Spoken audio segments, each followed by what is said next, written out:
ರಾಜ್ಯ ಸರ್ಕಾರ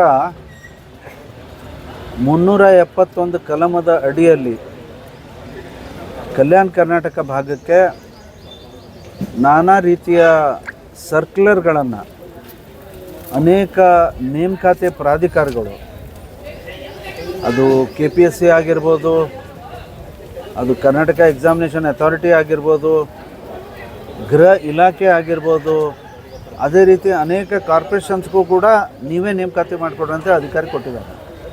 ಆದರೆ ಇವು ಎಲ್ಲ ಪ್ರಾಧಿಕಾರಗಳು ತಮ್ಮದೇ ಆದಂಥ ರೀತಿಯಿಂದ ಒಟ್ಟಾರೆ ಭಿನ್ನವಾದಂಥ ಒಂದು ನೋಟಿಫಿಕೇಷನ್ ಆದೇಶದ ಅಡಿಯಲ್ಲಿ ಇವರು ನೇಮಕಾತಿಯನ್ನು ಮಾಡ್ತಾಯಿದ್ದಾರೆ. ಭಾಳ ಮುಖ್ಯವಾಗಿ ನಮ್ಮ ಬೇಡಿಕೆ ಏನಿದೆ ಅಂದರೆ, ಉದಾಹರಣೆಗಾಗಿ ಗ್ರ್ಯಾಜುಯೇಟ್ ಟ್ರೈನ್ ಟೀಚರ್ ಹಿಂದೆ ಅಪಾಯಿಂಟ್ಮೆಂಟ್ ಆಯಿತು, ಸುಮಾರು 13,000 ಜನರು. ಅಲ್ಲಿ ಮೂಲ ವೃಂದ ಅಂತಂದರೆ ಎಲ್ಲರೂ ಬಂತದ್ರಲ್ಲಿ. ಆ ಮೂಲ ವೃಂದದವರಿಗೆ 20% ರಿಸರ್ವೇಷನ್ ಕೊಟ್ಟಾರೆ ಆ ಕ್ಯಾಟಗರಿಯಲ್ಲಿ. ಸ್ಥಳೀಯ ವೃಂದ, ಲೋಕಲ್ ಕ್ಯಾಂಡಿಡೇಟ್, ಕಲ್ಯಾಣ ಕರ್ನಾಟಕದವರು, ಅವ್ರಿಗೆ 80% ಕೊಟ್ಟಾರೆ. ಅಲ್ಲಿ ಮೊದಲು ಏನು ಮಾಡಿದರು ಎಲ್ಲ ಇದರಲ್ಲಿ, ಆ 20% ಬೇರೆ, ಈ 80% ಬೇರೆ.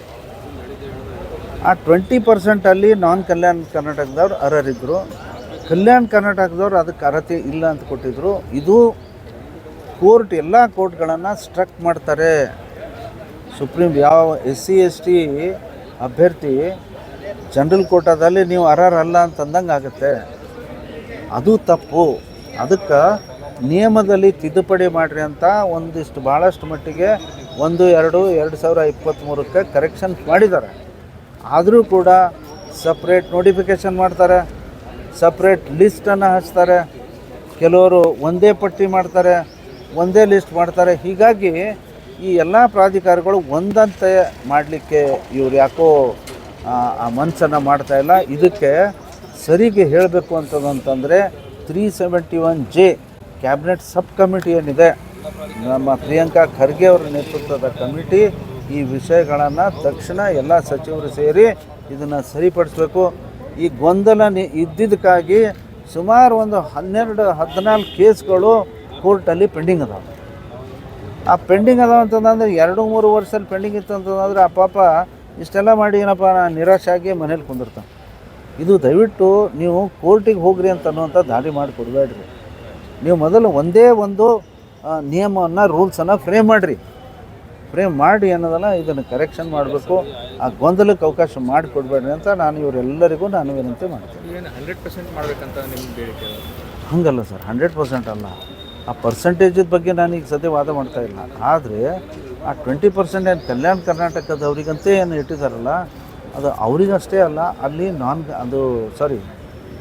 20% ನಾನ್ ಕಲ್ಯಾಣ ಕರ್ನಾಟಕದವ್ರಿಗೆ ರಿಸರ್ವೇಷನ್ ಅದ ಅಂತ ಹೇಳ್ತಾರಲ್ಲ, ಅಲ್ಲಿ ಕಲ್ಯಾಣ ಕರ್ನಾಟಕದವ್ರನ್ನೂ ಅರ್ಹರು, SC ST ಜನಾಂಗ ಜನರಲ್ ಕೋಟಾನಾಗೂ ಹೆಂಗೆ ಅರ್ಹರಿದ್ದಾರೆ, ಅಲ್ಲಿ ಕೂಡ ಇವತ್ತು ಕಲ್ಯಾಣ ಕರ್ನಾಟಕದವರು ಆ 20% ಕೋಟಾ ನಾನ್ ಕಲ್ಯಾಣ ಕರ್ನಾಟಕದವರು ನಾವು ಎಲಿಜಿಬಲ್ ಇದ್ದೀವಿ.